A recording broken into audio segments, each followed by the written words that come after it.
Do you think may enough time pa para mabusisi niyo po yung BICAM report?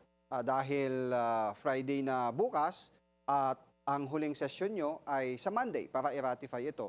Do you think yung may time constraint para mabusisi nyo na mas maigi yung linyalaman ng BICAM report?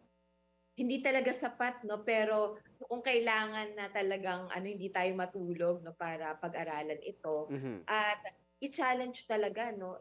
May malalaking chunk ng budget, for instance itong farm to market roads na nasa 33 billion.